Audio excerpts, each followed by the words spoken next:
Welcome back, ladies and gentlemen. And now for the next talk, we know how important it is for mankind to finally become sustainable and try to live in balance with nature in order not to mess it up for all of us. But I think a lot of times when we think about these topics, we kind of tend to think about like this great utopia we're going to be building that's part of maybe some kind of systemic governmental structures.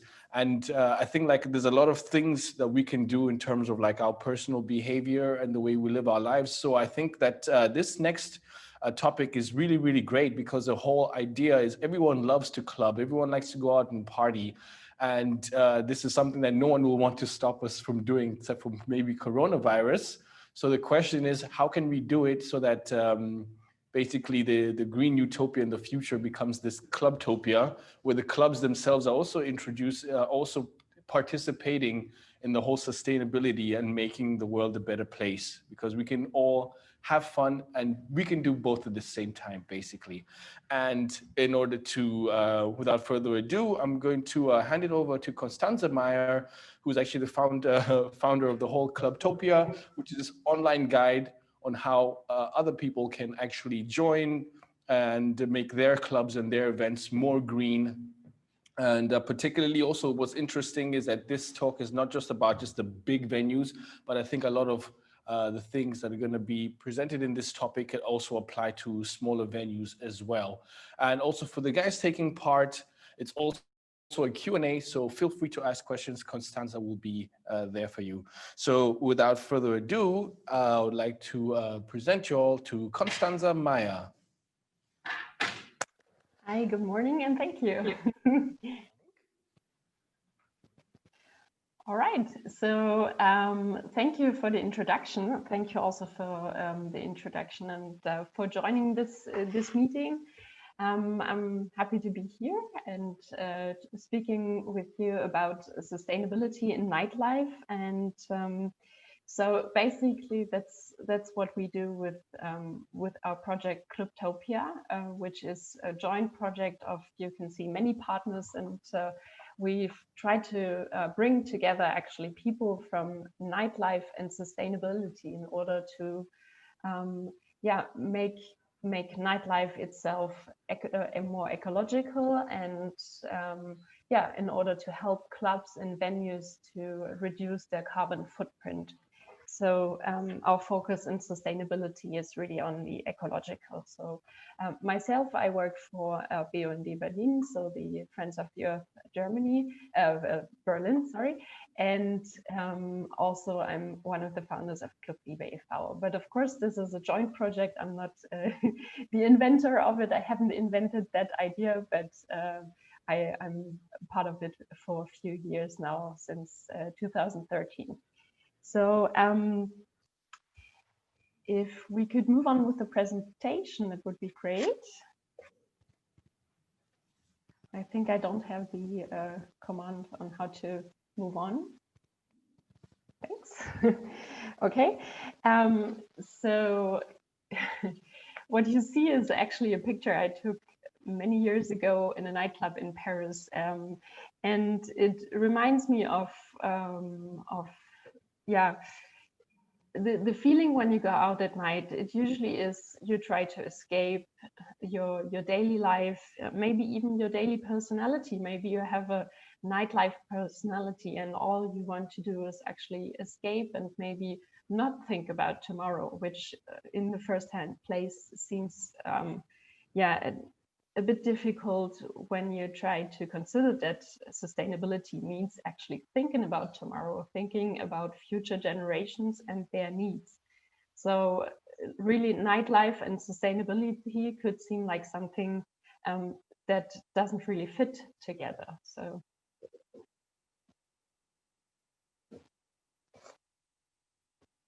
actually, thanks. Okay. So what I would like to talk about today is why do we even need to talk about sustainability in nightlife? And first of all, do clubbers, so people that go to nightlife events, even want clubs to become more sustainable? What do we do with Clubtopia to make nightlife greener?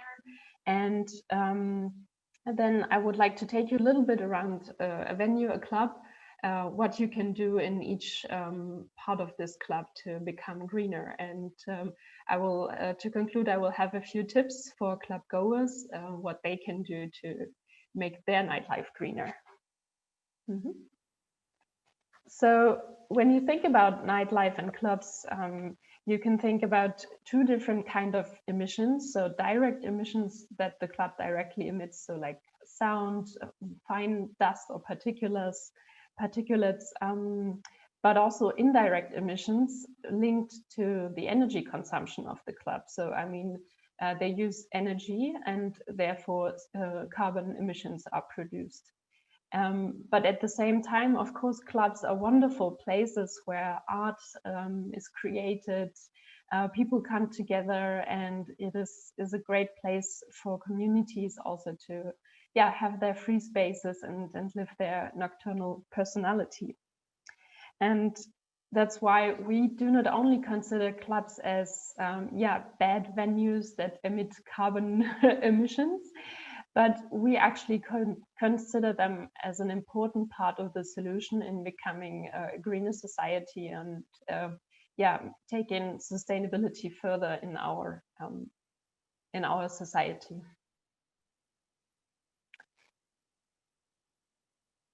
So we actually see club culture as a chance for sustainable development. So of course you've already seen, sorry. You've seen the classical sustainability triangle with economical, ecological, and social aspects. But what we think is important to actually add in this is the cultural dimension, meaning cultural sustainability means only not to preserve cultural heritage, and by heritage you can also include clubs, venues, free spaces, free open airs. So really preserve those for future generations, for them to actually create art and come together and live their communities. But also we really see that culture and cultural institutions such as clubs or festivals, venues, bars, they are actually they can be great lighthouses that inspire their guests to actually implement sustainability in their daily lives by showing a good example, by communicating what they already do, and by just being a forerunner with a good example. And the question that we are always asked, do actually people that go to clubs, do they even care about this?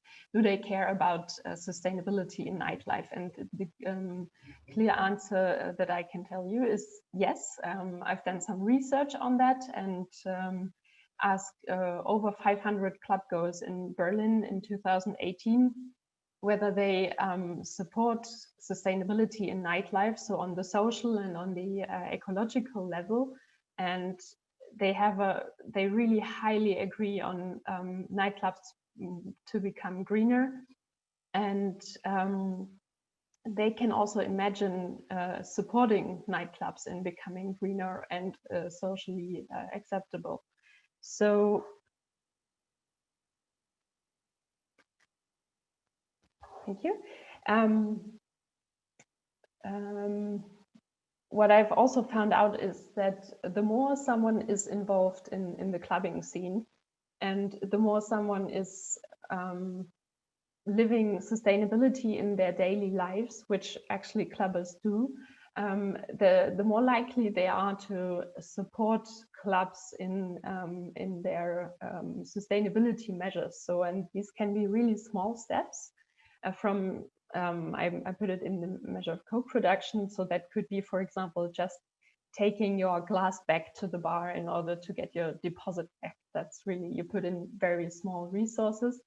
And on the other end of the scale, do it yourself, organize parties yourself, and making them really sustainable. So that's really the range of what people do to actually make nightlife greener. And this is nothing that we've made up. It's really something that people already do, and that people responded, yes, I've already done this. So you can see you can actually include clubbers in making nightlife greener.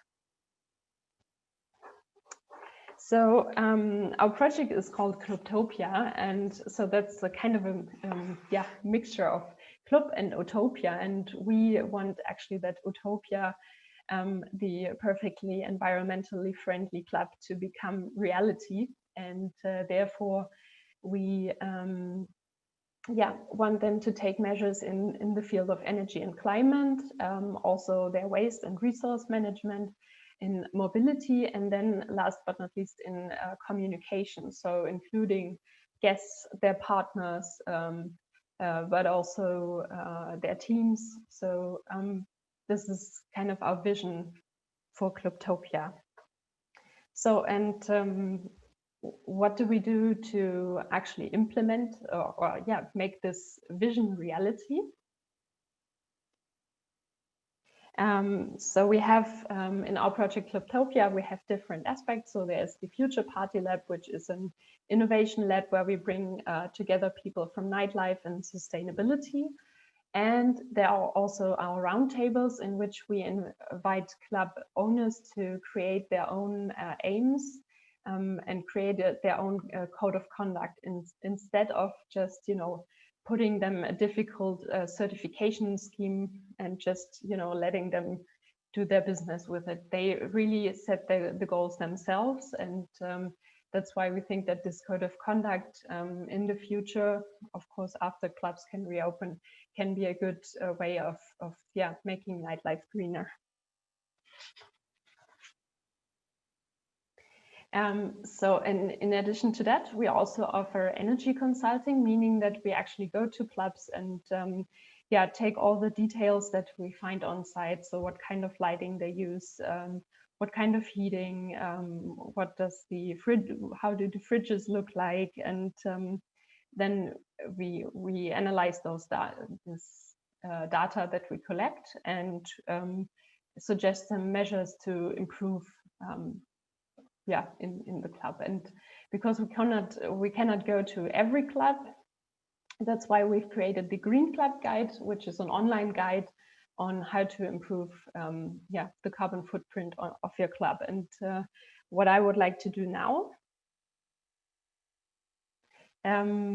is to actually take you through a club or a venue step by step. And I would also like to add, of course, this applies to clubs, small venues such as a bar. A lot of things can work there as well. But some of these tips are easily used in outdoor events as well. So it's quite a big range. But we mostly address ourselves to people or to venues that are smaller and not like big concert venues, because we focus a lot on the details and on small scale measures. So coming to the door, meaning you need to get to the club somehow. And for guests, that means, of course, taking public transport, using your feet, using a bike. But it also means that you, as a venue operator, you need to communicate those eco-friendly ways of transport to your guests, and maybe even support them or give them a little extra if they want to do so. For example, talking about bikes, if you want them to come by bikes, then you of course need to provide a good infrastructure with safe places where they can actually put those bikes in order for them not to be stolen. And green mobility also means considering your booking habits. So do your DJs fly in from all over the world just for one gig, or do you prefer to maybe have local DJs or have them come in by train? Or if you cannot avoid the flight, consider carbon offsetting if you cannot avoid the flight. But it also means rethinking your logistics. So how often do you order beverages, from where do they come. So all this is included in this part, green mobility. So getting your guests, but also the goods to your door. And then, of course, at least as a girl, my first way usually in the club is to the toilet. And that's something that people tend to forget when talking about ecological, green measures, is that wasting water is also wasting energy, especially when you talk about warm water. Which you in actually many places of the clubs you don't need. So especially on the to wash your hands, soap actually for the hygiene is really enough. You don't need warm water, and you have really a lot of possibilities to reduce your water usage. Just to give you an example, if you have a leak in the toilet, it can cost you up to 2,000 euros a year. And that's really a lot. So instead, you could just fix that leak and not lose water anymore. And then, of course, you also need to consider what comes comes out of the, or what goes down the drain, and therefore considering less aggressive chemicals when cleaning. So going to the bar, a lot of clubs or even small bars get promotional fridges, which can be really bad in energy consumption and hide a lot of costs. Like the small fridge you can see in the picture on the bottom, actually it uses as much energy as a large fridge, and it's really not very efficient, and you should really consider this when accepting promotional fridges or any kind of fridges, that often these glass doors, they leave they just consume a lot of energy, and therefore you can check the energy efficiency labels before buying a new fridge, and even consider which fridges do you actually need, and then of course also change the way that you use fridges. For example, where they are located, how often do you open and close the doors, and even if you turn them off when you don't have any events going on for several days.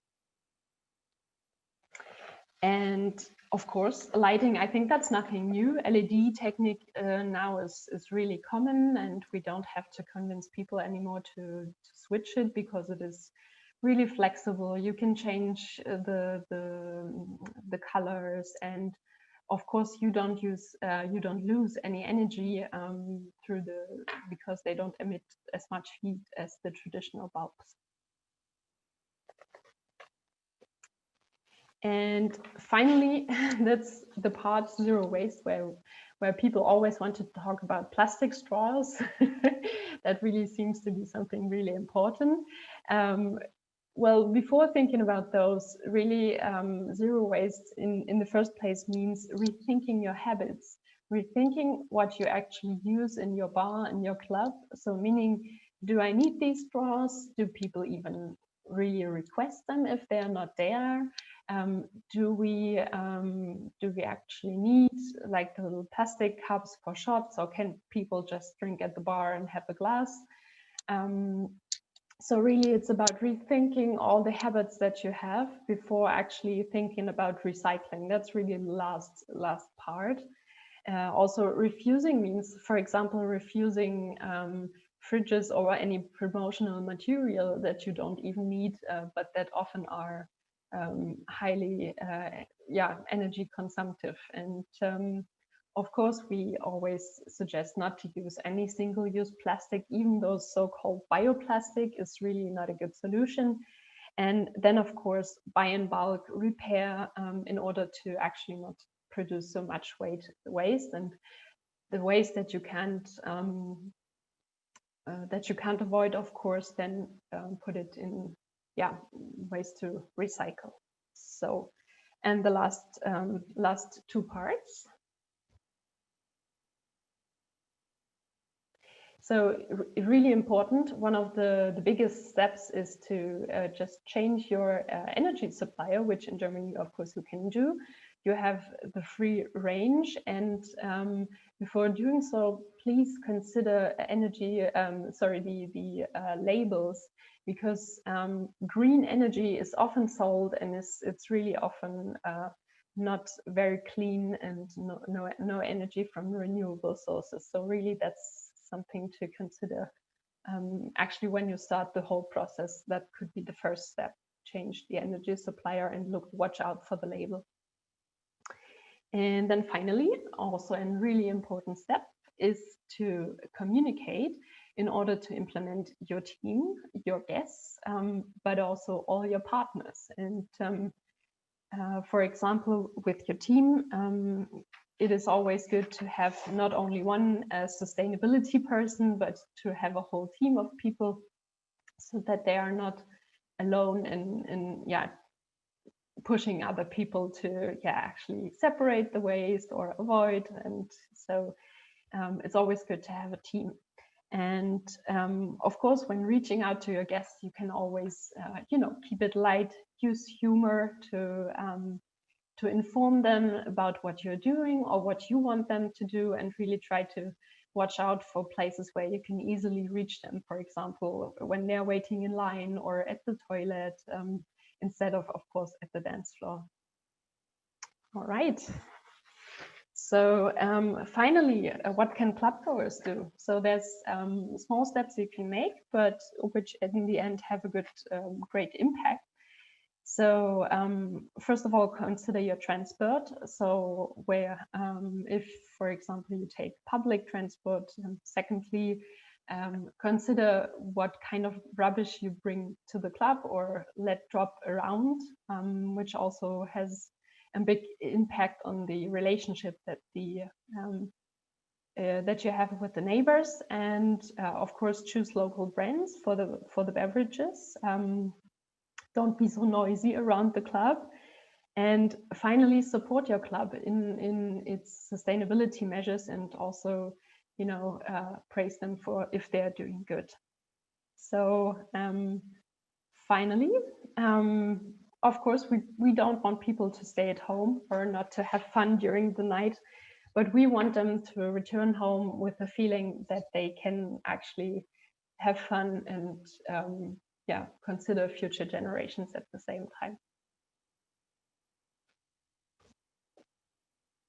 So that's all about my presentation, and I'm really happy to hear all your questions.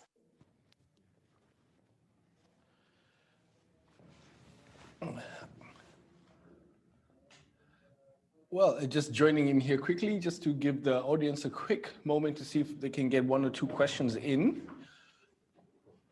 But otherwise, while we wait to see if there's a question from the audience, maybe you can tell me a little bit about how did you come to this place to come up with the whole Clubtopia thing? Maybe give us a little background information and what really made you realize this is what I needed to do, because this is really an underserved need in the whole club scene. Actually, I joined an initiative in 2013 that already existed since 2011. And to be honest, my personal goal was a little bit to combine me wanting to, my climate activism to just going out at night. So sort of combining 2 passions. And I thought it's definitely an area where there still needs to be done a lot. So something not considered so far. Any questions coming in? Not so far from what I can see.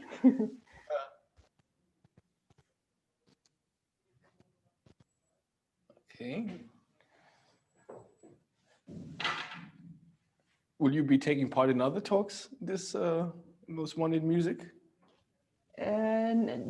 Not so far, to be honest, because currently we have an online training running, actually, for club, people that work in clubs. and we do this twice a week. So I'm afraid I don't have the time, but yeah, we are now also switching to more digital ways of reaching out to people. Oh, I just saw a question, whether it will be possible to get the presentation. Yeah, sure. If you put just your email in the chat, I will take it out and send it to you.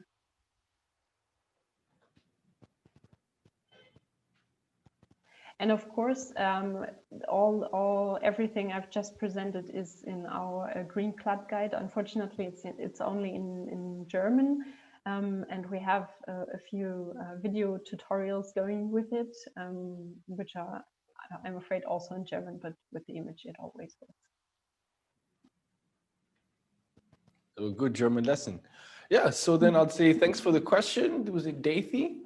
And yeah, thank you, Konstanze, and everybody who took part.